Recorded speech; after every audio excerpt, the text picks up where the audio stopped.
Perlas del libro de Hechos de los Apóstoles. Las persecuciones anunciadas por Jesús estaban empezando a manifestarse. Tal como Jesús anunció que muchos serían llevados ante el concilio, este empezó a darse. Pero en momentos de crisis, el pueblo busca valor en Dios. Te damos gracias, Dios, en esta mañana, porque nos permites ingresar al estudio de las perlas del capítulo 4 del libro de Hechos. Padre, enséñanos tu palabra, enséñanos a encontrar las preciosas verdades. En el nombre de Jesús te lo pido. Amén. Amén, Señor. Buen día, hermanos y hermanas de esperanza. Ingresamos al estudio de las perlas de un capítulo que a muchos no nos gustaría que existiera, el de las persecuciones, el de la intolerancia religiosa. Muchos quisiéramos que Cristo venga ya, pero sin tener que pasar por el tiempo de angustia cual nunca fue. Pero como nosotros estamos en medio del gran conflicto de los siglos, las persecuciones, las amenazas, las injusticias se harán cada vez más realidad. ¿Y de qué manera nosotros debemos afrontar estas situaciones? ¿Cómo prepararnos para situaciones como esas? Aprendamos del ejemplo de Pedro y de Juan. Hablando ellos al pueblo, vinieron sobre ellos los sacerdotes con el jefe de la guardia del templo y los saduceos. Recuerden que aquel hombre que había nacido cojo fue sanado. Pedro y Juan están anunciando a la gente que ese milagro se ha producido en el nombre de Cristo. Es Cristo aquel que había muerto y que resucitó, es el que está obrando por medio de ellos. Y la gente está allí, escuchándoles con mucha atención. Entonces vienen los líderes religiosos, los sacerdotes, con el jefe de la guardia. También se menciona un jefe de la guardia en la ocasión cuando Jesús fue arrestado en el Getsemaní.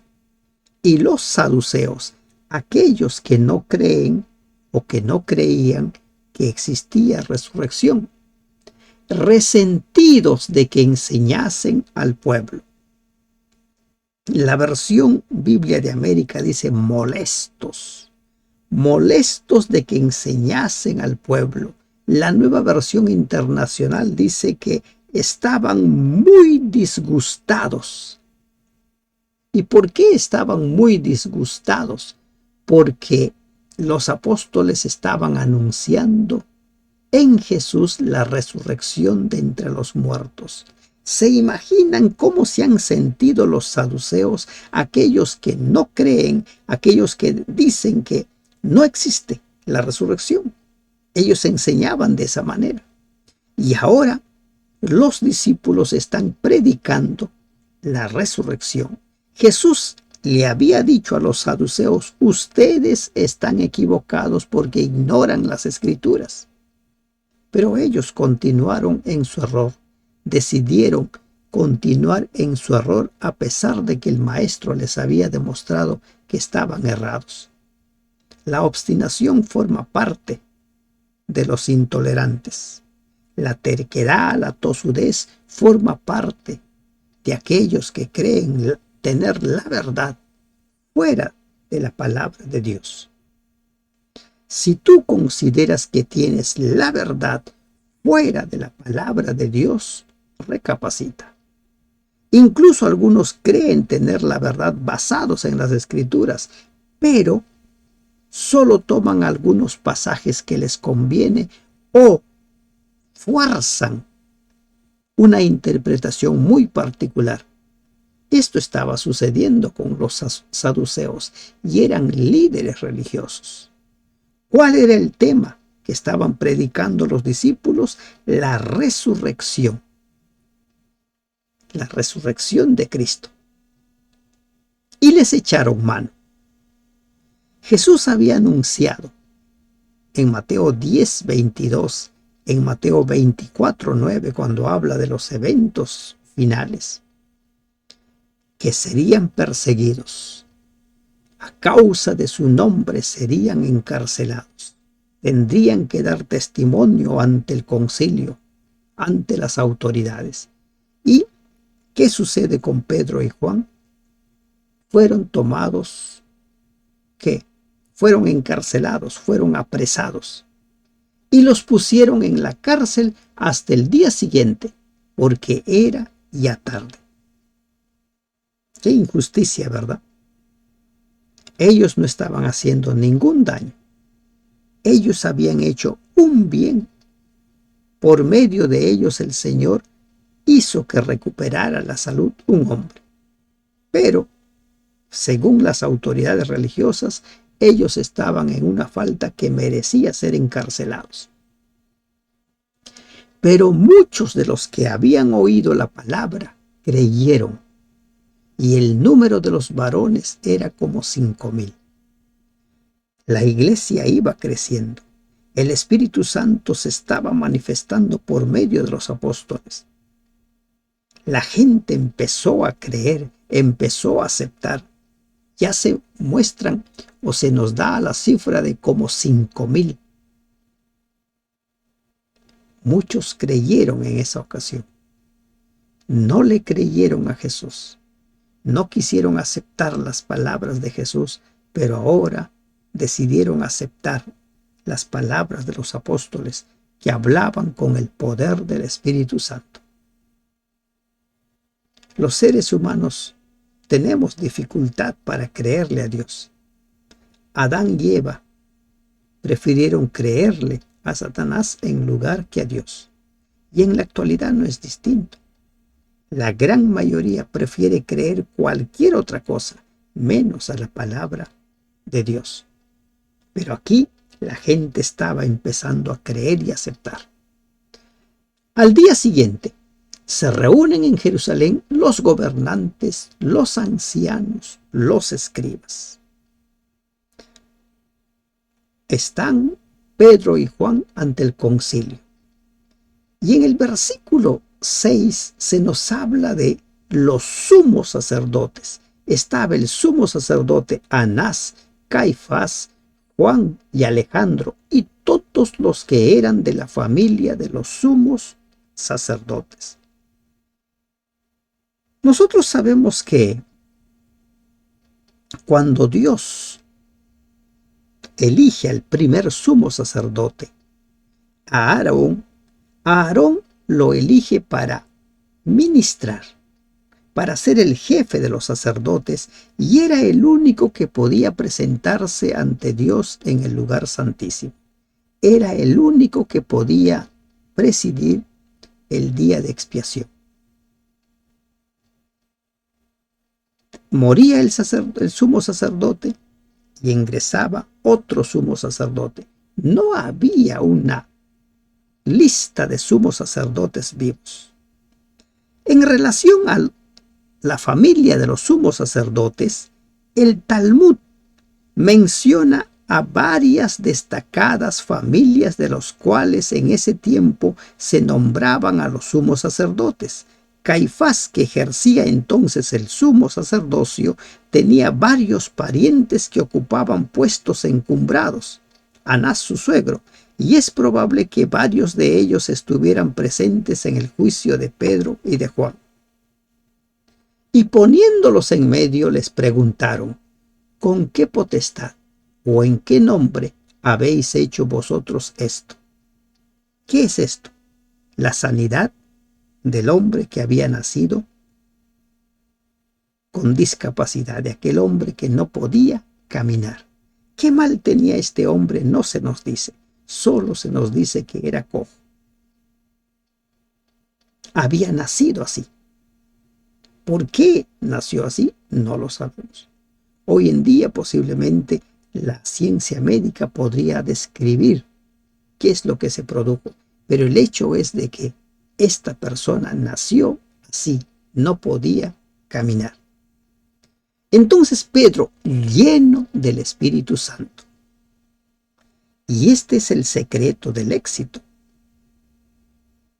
ser guiados por el Espíritu Santo, ser instrumentos del Espíritu Santo. Ese es el secreto del éxito. Se dirigió a los gobernantes del pueblo y a los ancianos de Israel. Puesto que hoy se nos interroga acerca del beneficio hecho a un hombre enfermo, de qué manera éste haya sido sanado. ¿Cuál era el delito de Pedro y de Juan? Haber sanado a ese pobre hombre, a ese hombre que por más de 4 décadas no podía caminar porque, como veremos más adelante, tenía como 40 años. Ahora continúa el discurso, dice, sea notorio a todos ustedes, a todos vosotros y a todo el pueblo de Israel, que en el nombre de Jesucristo de Nazaret. ¿En el nombre de quién? En el nombre de Jesucristo de Nazaret. ¿Recuerdan a Natanael? ¿De Nazaret puede salir algo de bueno? Pues de Nazaret salió algo muy bueno, el Salvador. ¿A quién vosotros crucificasteis? Pedro es directo. Ustedes lo crucificaron. Pero no se murió, pero no quedó entre los muertos. Y a quien Dios resucitó de los muertos. Por él este hombre está en vuestra presencia sano. El mensaje es claro. Ha sido sanado en el nombre de Jesucristo. Ese Jesús a quien ellos condenaron a muerte y mataron, pero que resucitó. No está entre los muertos, está entre los vivos y sigue haciendo los milagros que hizo cuando estuvo en persona. Pero ahora lo hacía por medio de sus discípulos. Este Jesús es la piedra reprobada por vosotros los edificadores. Miren la aplicación que da Pedro. Todas las profecías que se anunciaban ahora se da como cumplidas en relación al ministerio de Jesús en su primera venida. Este Jesús es la piedra reprobada, rechazada por ustedes los edificadores. Ustedes, ¿por qué dice los edificadores? Porque hace mención a la edificación del templo en el tiempo de Salomón, cuando se desestimó una piedra angular. Dice, Él es, la cual ha venido a ser cabeza del ángulo. Sobre Él se edifica su iglesia, sobre Él se edifica su pueblo, sobre Él, como dice Pablo en su carta a los Corintios, Él era la roca del cual bebieron los israelitas en el desierto. Él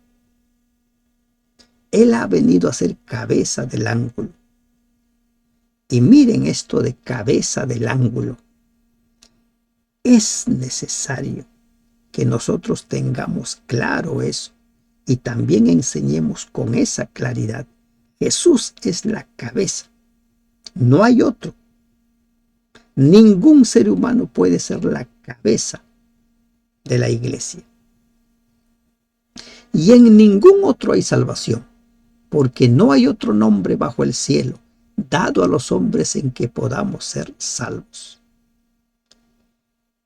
Los líderes religiosos seguían promoviendo el sistema de sacrificios. Seguían sacrificando cada día a los animales. Seguían buscando el perdón por medio de los sacrificios. Seguían buscando. Como hoy en día en esta parte de Perú, por ejemplo, hay una congregación, los israelitas del Nuevo Pacto. Cada sábado sacrifican animales, un cordero. El único que puede hacernos salvos es Jesús. Él es el Cordero de Dios que fue inmolado y que ya no hay necesidad de seguir sacrificando. Aquí Pedro está cuestionando ahora la existencia aún del sistema de sacrificios, que ya no debía existir. Porque como anunció Daniel, a mitad de la semana haría cesar el sacrificio. En ningún otro hay salvación. Solo en Cristo podemos ser salvos. ¿Y por qué? Porque Él es quien tomó nuestro lugar, murió en nuestro lugar. Entonces, viendo el denuedo de Pedro y de Juan, estos hombres quedaron asombrados por la forma como hablaban Pedro y Juan. Y sabiendo que eran hombres sin letras, lo que en términos actuales se dirían eran analfabetos, no habían estudiado, que eran hombres sin letras y del vulgo, se maravillaban y les reconocían que habían estado con Cristo. ¿De qué forma hablaron estos hombres? Y es la forma como nosotros tenemos que hablar, seguros del mensaje que estamos transmitiendo, sin estar allí dubitativos, sino con denuedo. Que la gente sepa, que la gente se dé cuenta que nosotros hemos estado con Jesús. Y ellos dicen, han estado con Jesús. Estos hombres sin letras, sin educación, estos hombres que no han estudiado las tradiciones de los judíos, estos hombres que no han ido a la universidad que preparaba a los líderes religiosos para convertirse en quienes eran, ahora les estaban dando un mensaje poderoso. Y lo maravilloso es que ellos mismos dieron testimonio de que estos habían estado con Jesús. ¿Y por qué? Por la forma en que presentaron el mensaje. De nosotros se debiera decir lo mismo. Y viendo al hombre que había sido sanado, que estaba en pie con ellos, no podían decir nada en contra. Allí estaba la evidencia. Allí estaba el hombre que había nacido sin poder caminar. Entonces les ordenaron que saliesen del concilio y conferenciaban entre sí diciendo, ¿qué haremos con estos hombres? Porque de cierto señal manifiesta ha sido hecha por ellos, notoria a todos los que moran en Jerusalén, y no la podemos negar. Hay evidencias que no se pueden negar. Y esas evidencias fueron presentadas. Y esa evidencia, en ese caso, era la sanidad de ese hombre. ¿Qué hacer? No hay forma de retenerlos. No se los puede mantener en la cárcel.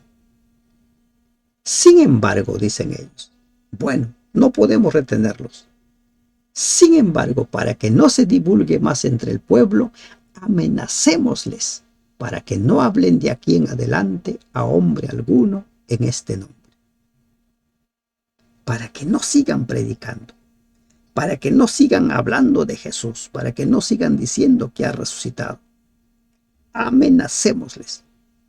¿Recuerdan por qué Pedro negó 3 veces a Jesús allí en el patio de Anás? Porque tuvo miedo. Tenía miedo de ser encarcelado, o en el peor de los casos tenía miedo de morir. Y negó a Jesús. Y llamándoles les intimaron que en ninguna manera hablasen ni enseñasen en el nombre de Jesús. No pueden seguir hablando. Les amenazan a ellos. Se van a ir libres, pero no sigan hablando de Jesús. ¿Y qué sucede? Mas Pedro y Juan respondieron diciéndoles: juzgad si es justo delante de Dios obedecer a vosotros antes que a Dios. Juzguen ustedes. ¿Qué creen ustedes? ¿Debemos obedecerles a ustedes o a Dios? Ese Pedro timorato, ese Pedro que negó por miedo al maestro, ahora frente al concilio, está decidido a anunciar el evangelio, está decidido a no negar a su maestro, está decidido a seguir predicando en el nombre de aquel que había negado 3 veces. Y la pregunta es, ¿qué había cambiado en Pedro?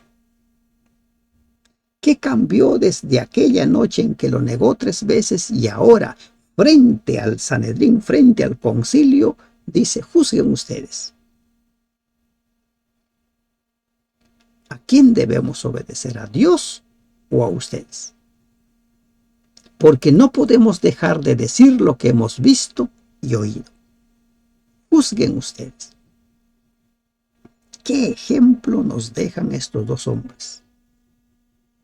¿Qué había cambiado desde aquella noche de la negación hasta ese día en el cual ellos, habiendo perdido el miedo, habiendo perdido todo temor, están anunciando el nombre de Cristo? El Espíritu Santo había descendido con gran poder. Habían sido bautizados con el poder del Espíritu Santo. Eso es lo que cambió. Es lo que sucedió entre ese lapso entre la negación y ahora la testificación ante el concilio. No podemos dejar de decir lo que hemos visto y oído. Si ahora venían esos 3 que le dijeron: tú también has estado con él, con seguridad que ahora Pedro les hubiera dicho: sí, yo he estado con él. La obra que puede hacer el Espíritu Santo en nuestra vida realmente es grande. Ellos estaban testificando de lo que habían visto y oído. Ellos entonces les amenazaron y les soltaron, no hallando ningún modo de castigarles por causa del pueblo, porque todos glorificaban a Dios por lo que habían hecho. Tuvieron que soltarles, los amenazaron. El Sanedrín no se atrevió a hacer más que esto, porque todos sabían que el cojo había sido sanado y que no podía hacerse a los apóstoles ninguna acusación que merecía castigo, ya que el hombre en quien se había hecho este milagro de sanidad tenía más de 40 años. Más de 40 años. Todos conocían a ese hombre. Algunos se preguntarán: ¿y Jesús nunca vio a este hombre? No todos fueron sanados por Jesús. Así como Jesús dijo que los pobres existirán, de la misma manera, siempre habrá personas que padezcan las consecuencias de una enfermedad, ya sea como consecuencia de sus decisiones, o ya sea como una herencia genética, o ya sea por cualquier otro motivo. Pero siempre habrá personas que necesiten recuperar la salud. Más de 40 años sin poder caminar, y allí estaba la evidencia. Y puestos en libertad, vinieron a los suyos y contaron todo lo que los principales sacerdotes y los ancianos les habían dicho. Ahora el testimonio de estos hombres es el testimonio de victoria. ¿Y por qué habían vencido? Porque habían dejado que el Espíritu Santo los guíe, porque se habían convertido en instrumentos del Espíritu Santo, en obreros, en discípulos fieles a su Señor.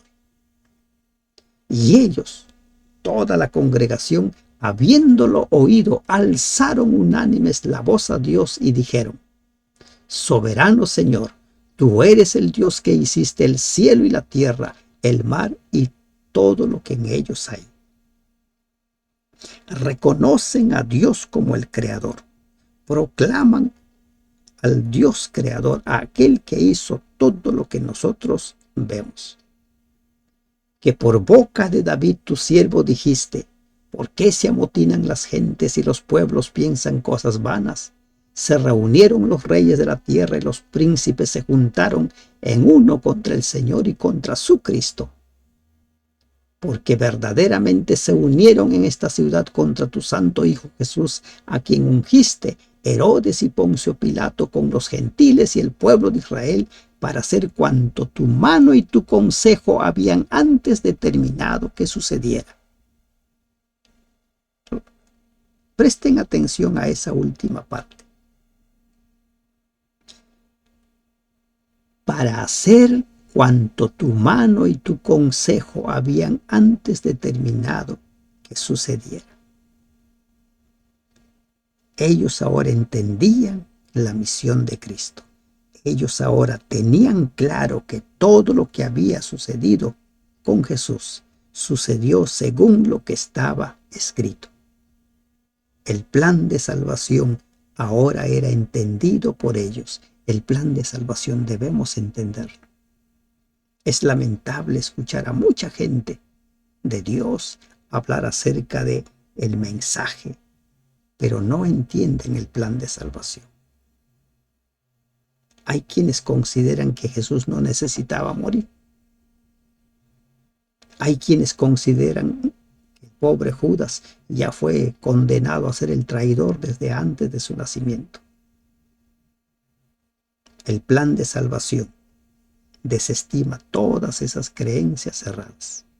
Con Jesús sucedió lo que estaba escrito sobre él, pero cada persona decide de qué manera se relaciona con Dios, de qué manera forma parte del cumplimiento de las profecías. Y ahora, Señor, mira sus amenazas y concede a tus siervos que con todo denuedo hablen tu palabra. ¿Qué están pidiendo? Miren lo que están pidiendo. No están pidiendo que se los libre de las persecuciones. No están pidiendo que se les evite. Ellos están pidiendo que poder para que a pesar de las amenazas, ellos sigan anunciando con todo denuedo el Evangelio. Sigan anunciando con poder, con seguridad, la resurrección de Cristo, el ministerio de Cristo. Ahora en su oración, como si demostraran que reconocían su debilidad natural, piden que se les aumente este don del valor. Comprendían que ahora lo que necesitaban más que nunca para sí mismos y también para la iglesia era ese poder. Concede a tus siervos que con denuedo. Y ese debe ser nuestro pedido. Cada uno de nosotros debe pedir a Dios que nos dé ese poder, ese valor para que con denuedo anunciemos el mensaje final, el mensaje de los tres ángeles. Mientras extiendes tu mano para que se hagan sanidades y señales y prodigios mediante el nombre de tu santo Hijo de Dios.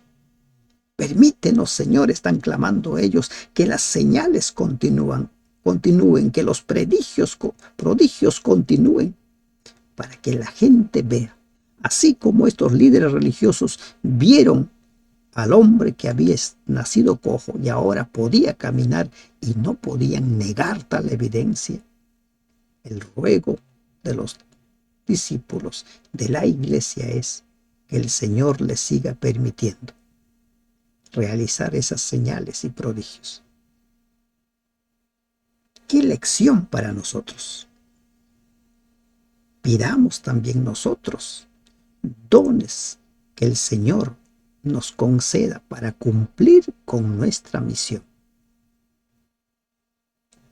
Aprendamos de este modelo de oración. Consideremos en nuestras oraciones este modelo. cuando hubieron orado, el lugar en que estaban congregados tembló y todos fueron llenos del Espíritu Santo y hablaban con denuedo la palabra de Dios. Versículo 31.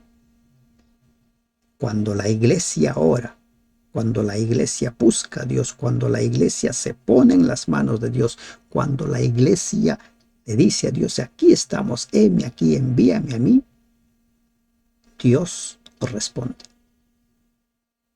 Dice en la versión internacional, después de haber orado, tembló el lugar en que estaban reunidos. Todos fueron llenos del Espíritu Santo y proclamaban la palabra de Dios sin temor alguno. Es el Espíritu Santo el que va a convertirnos a nosotros de personas con miedo a personas de valor.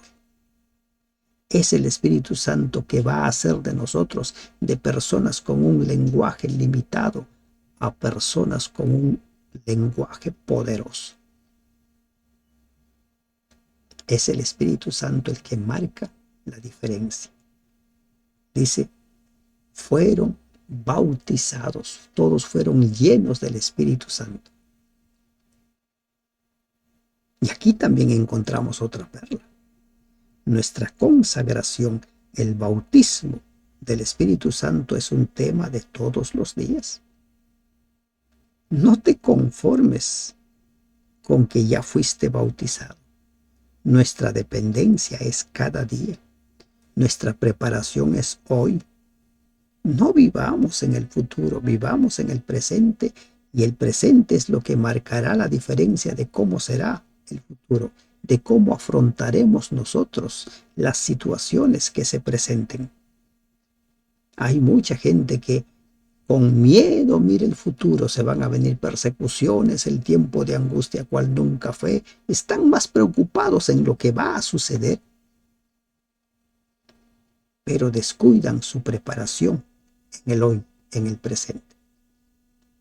Y la multitud de los que habían creído era de un corazón y un alma. Miren lo que dice. Todos los creyentes eran de un solo sentir y pensar. Les estoy leyendo la Nueva Versión Internacional en paralelo con Reina Valera para que a ustedes les quede claro qué significa alma.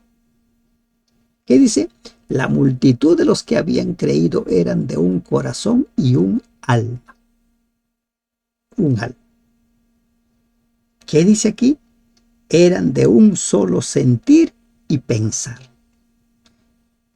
La palabra alma, estimados hermanos, hermanas, no significa un ser espiritual, un ser que no se puede tocar, eso que sale cuando nosotros morimos. Aquí estaban vivos. Están vivos. ¿Y qué dice la versión internacional? Hace referencia a un solo sentir y pensar, la unidad. Recuerden que la evidencia de que un pueblo es discípulo de Cristo o son discípulos de Cristo que conforman ese pueblo es la unidad. Eso lo hemos encontrado una y otra vez a lo largo de los 4 evangelios. La unidad. Donde hay unidad es símbolo de que el Espíritu Santo está obrando. Y ninguno decía ser suyo propio nada de lo que poseía, sino que tenían todas las cosas en común.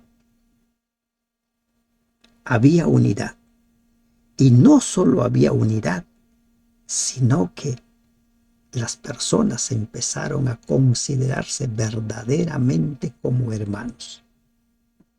¿Qué hace usted cuando su hermano está enfermo? ¿Qué hace usted cuando su hermano está pasando apuros económicos? ¿Qué hace cuando su hermano ha tenido un problema? ¿Escucha y nada más? ¿O hace algo para ayudarle? Por lo menos va y conversa, le visita, y si está en sus posibilidades, comparte lo que usted tiene. ¿Acaso no hacemos eso con los hermanos? Pero en la iglesia solemos llamarnos hermanos.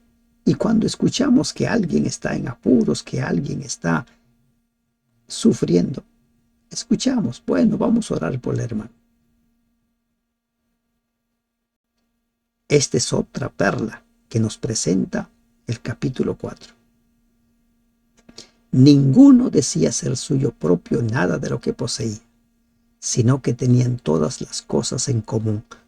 Todo lo que tenían lo pusieron al servicio de la iglesia.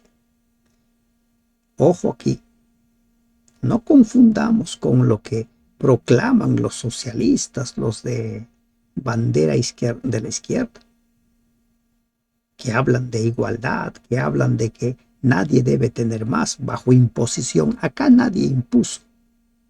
Todos lo hacían porque les nacía, porque en el corazón surgió eso de compartir con los hermanos las bendiciones que Dios les había dado. Y con gran poder los apóstoles daban testimonio de la resurrección del Señor Jesús, y abundante gracia era sobre todos ellos. Miren, aquí encontramos otra perla. Pedro habla de la verdad presente. La verdad presente en cada tiempo es diferente. Hay un solo evangelio, pero la verdad presente es diferente. Imagínense, en el tiempo de Noé, ¿cuál era el tema a predicar? ¿Cuál era la verdad presente? Viene el diluvio, arrepiéntanse. ¿Qué es lo que predicaba Moisés cuando fue a los israelitas que estaban en Egipto?